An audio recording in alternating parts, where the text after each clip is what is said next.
Hello, I'm Jana Henthorn, President and CEO of the Cable Center, a champion of SCTE and a big fan of Tech Expo. I'm delighted today to be talking with Mike Fries, Chief Executive Officer and Vice Chairman of Liberty Global.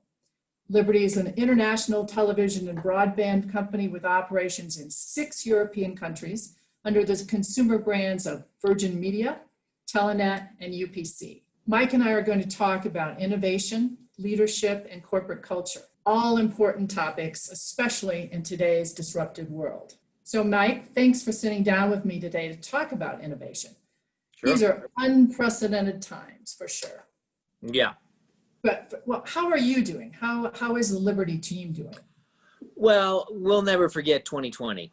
I think a lot of people can say that, whether it's the pandemic or the economic turmoil, social unrest, elections. I think we've all been tested, personally and professionally, especially of those who have lost loved ones, and we feel for all of them. There's some bright sides, I would say. I think we're feeling a little closer to our families. I have a daughter who just graduated college and is teaching now in Denver. I have a daughter who's a sophomore in college. So, I think families have become closer in many, many ways. And you're reaching out to people that you don't always get to see. So there's been some bright sides. At work, at Liberty, we've been focused on 3 things, just laser focused on, number 1, the safety and well-being of our people. Number 2, just the capacity and robust nature of our networks. And then 3, making sure that we're delivering high quality services to our customers. And, we've always been an essential service. I don't think anybody would doubt that. But I think today, we're more essential than ever, right? Whether it's to families or governments or businesses or schools, they all need robust and reliable connectivity, which we're providing. I feel like we've delivered on those fronts. I think most cable companies can say that. First of all, 90% of our 28,000 people at one point were working from home. That's come back quite a bit. We're still voluntary in many instances, but we're probably closer to 30 or 40% of capacity now. Everybody's coming in. I'm in every day. I've been coming in since May or June. We launched a response fund. We personally, the management team, raised $4 million to help people that are in tough places. We've increased network capacity. We're giving our customers more and more and more, more speed, more entertainment. And really what we're trying to do now in many ways is bottle the magic. I think every cable company is trying to figure out, how do I take this good stuff and make it last? So our employee engagement has never been higher. We just got the scores back. Highest engagement we've ever had. Go figure, partially because I think we're doing a good job of communicating with people and they feel good to be working with a company that's in a good position. We've got the lowest churn and the highest NPS we've ever seen. And our relationship with regulators and politicians is terrific. So we're really thinking about how do we kind of bottle this magic and in 2021 and 2022, make sure that it's not just a one-off experience, that we're able to continue to do the great things that we're doing. Yeah, absolutely. Your business is doing well and you're doing right by your people. And that's pretty important. Yeah. I want to talk a little bit about your roots back to the 50s with the Cable Cowboys and John Malone and that gang with their vision, their risk-taking, gritty, entrepreneurial. They really forged that entrepreneurial spirit we have in our industry. Yeah. So what about Liberty? What do you consider to be Liberty's big innovations over the last 5 or 10 years? You and I talked about this a few years ago. So how has that evolved? I look back over the last 30 years, first of all, and I try to acknowledge not just what the Cable Cowboys did before us, but what we've done. Just in my career, we have lived through some of the most incredible technological changes in modern history. So the birth of the internet. There really wasn't any internet when I started. And today you look at the global giants, Amazon, Apple, Google, Facebook, it's just incredible. Analog television. The cable industry started as a very simple one revenue stream business, analog television. Now, of course, it's all about global streaming and Netflix. You think about dial-up internet when it did get launched, and now we're at gigabit speeds. Or copper phone lines. It was a copper phone line business. Now everyone's got a mobile computer in their hand. Twisted pair, yeah. Yeah, so the change has really been phenomenal. And throughout those my three decades, the cable industry has not just thrived, but completely reinvented itself. Primarily because we've invested in our networks and we've been willing to take risks and launch new services. So today in our business, television is, 25% of our revenue, something like that. We're not a cable company anymore. We're not a video company. We're a connectivity company. We're a connectivity champion. I attribute that to a few things. As you said, we stand on the shoulders of giants, risk takers, More importantly, though, been preserved from that group of folks is this long-term perspective. Like, we are here to stay. And when you have that perspective and that is sort of infused into your culture, you can do anything, whether it's innovation or agility or changing shape. In the last 5 to 10 years, I would say I'm most proud of a few things. Number one, our Horizon platform, which is our version of the Comcast X1, if you will, on the same software stack, Right. was really something we kind of invented along with them, but we were earlier than them in some respects. But, we conceived of what the future of video experience would be, and we just implemented it. And we're on our 4th generation now. We're actually launching an all IP box, voice remotes. We're building the box with renewable. I mean, it's a really impressive, it's a tiny little thing. So we've come a long way in our video experience. We're aggregating apps right and left. I'm proud of the broadband speeds. I mean, we're now looking at 10 gig, soon to maybe 100 gig in the next 10, 15 years. So I can remember when it was dial-up or 1 meg, and we were so proud of that. And then the one thing that makes Europe unique is fixed mobile convergence. So it's probably one of the biggest trends in Europe today. Cable companies and mobile companies are coming together in a very natural alliance that makes complete and utter sense in Europe, where you have national champions. And so in almost every market we will remain in Europe, we will be a fixed mobile champion, driving mobile and fixed connectivity. We now, when we complete the current deals, we'll have something like 80 million fixed and mobile customers, more mobile than fixed. Wow. So, in Europe, fixed mobile convergence is a big innovation, a big, strategic shift that's going to have another 20 years of benefits, we think. That's great. That's great. Now, you talked about your team, your employees, and how your NPS scores have never been higher, saying something. That's great. And Yeah. you really you've got the secret sauce to remaining innovative. How does your culture support and grow innovation? I think it starts with talent, right? I mean, you can't thrive in our industry, you can't thrive in any industry as moving as fast as ours without great talent. And I think we've done a good job of that. So, it's a couple of things. One, it's always having a great pipeline of talent. So we have graduate programs where we're pulling people out of college. You're not pulling them out, but when they graduate college. And also, I think being honest about where your talent gaps are. So the types of people we're hiring today are different than we were hiring 20 years ago, because we need different skills. We invest a ton in leadership development, and we have a program called Fast Forward, where we're finding the next generation of 25 to 35-year-olds, and they spend a ton of time with me and the leadership team, and they solve business challenges. And then the last thing we do, which I think is critical, is we provide a great mobility option for our people. So whether it's across divisions, across functions, or across geographies, when you're as big as we are, you can provide terrific opportunity for development when you can provide that mobility. Culture obviously matters. And in our case, we invest heavily in culture. Our purpose is built on innovation. Our purpose is, building tomorrow's connections today. Well, that's just, it's all about innovation, because it's about building something for tomorrow. And our values follow that same kind of logic. Agility is one of the most important values that we have, which means you're willing to change shape. You're comfortable with ambiguity. We're all about being limitless, which means that you take risks, you think big and act smart. And we operate, as one big kind of family. So I think our values are consistent with what we need to do. I look at employees are smart today. They know if you care about them. They know if you care about inclusion and diversity and their well-being. They know if you care about your community, whether you're investing in the people around you in the environment.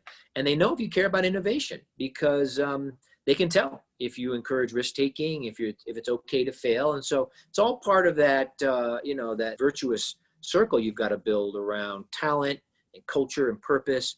And I think that if you have that right, you can achieve anything. Yep, absolutely. Now, I know you're investing in innovation. So talk about that a little bit. How's that evolving? Well, which part? I mean, we're investing in a ton of stuff. I can tell you how we do it at our company and how we get people excited about innovation. We do a couple of things. We have this platform called Spark, which is an internal innovation platform open to any employee, and it's an opportunity to both source and kind of define new products, new initiatives, new programs. Something like 50% of our employees have contributed to that. I think we've received 16,000 ideas, 2,000 of them have been implemented. So, you have to build the platform for innovation in your company. I would say a couple other things are important. We're going agile in our operating companies, meaning We are adopting the language, the ways of working, the old org charts kind of getting tossed into the trash can.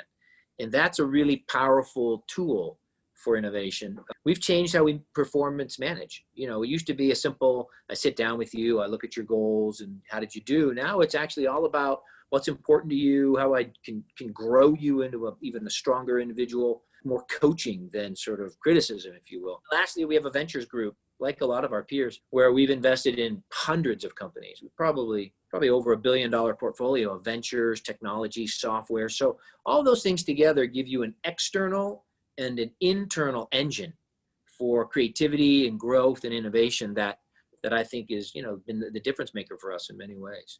Well, you mentioned agility, and I want you to know, Mike, that our next course that we're working on, we're developing, is called Leading with Agility. So we're on that too. Great. And we're talking to you about that. I know you're familiar with entrepreneurship, and Sure. thank you for being a supporter of our Entrepreneurship Academy. And for people in the audience, entrepreneurship simply means being innovative or entrepreneurial in a big company. And as you know, Mike, our program is an 8-week learning, teaching process and tailored for our industry. And you and I both know that entrepreneurship is really a valued skill these days. In fact, I think it was named the #1 skill that employers are looking for in the UK. From your perspective, Mike, why is this skill so important, one? And two, what happens when companies don't invest and support entrepreneurship? Well, I think first of all, it's not an innate skill necessarily in everybody. You're not born agile. You're not necessarily born an entrepreneur or an entrepreneur. And so we're looking for folks who are comfortable and capable and willing to learn how to be agile, how to be entrepreneurial, how to take risks and be comfortable with ambiguity. And so in many ways, there are perhaps some innate characteristics that make you more or less willing or able to do that. But I do think it's a skill that can be taught. And I think it has to be taught. And you can grow terrific entrepreneurs, if you will. But how do you do that? One, you identify them. Two, you invest in them. Three, you create the opportunities for them to exercise their muscles. And so those are really important things. We think the program you're putting in place is fantastic. We, as you know, right now we have 3 Europeans in your program as we speak.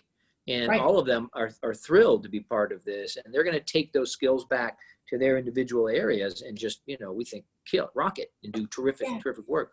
I think if you don't invest in this stuff, if you don't take it seriously, and there are maybe some industries where you can just keep a tunnel vision. I don't know many, but you end up out of business, right? I mean, now in our industry, there's been a lot of long-term innovation, big seismic shifts in how we look and feel and operate and perform in the products and technologies. And those seismic shifts really are a function or a product of thousands or millions of little shifts, right? Somebody pushing back and saying it can't be done or it can be done. So you have to build that, into your employees' sort of DNA to be successful in the short term, but more importantly, over the long term. Yeah, exactly. And I couldn't agree more. And that's why we developed this course, is to teach the process. It's a process. And the other thing about it is, I think people don't know, is that it's a team sport. It's not somebody's. 70% of innovation comes from these small, innovative little changes by teams. I know that you're an innovative leader, and I know that John Malone thinks so too, because we have that on tape. But these are really unprecedented times. So talk to me, and you really mentioned this before, but talk a little bit more about leadership and innovation during COVID.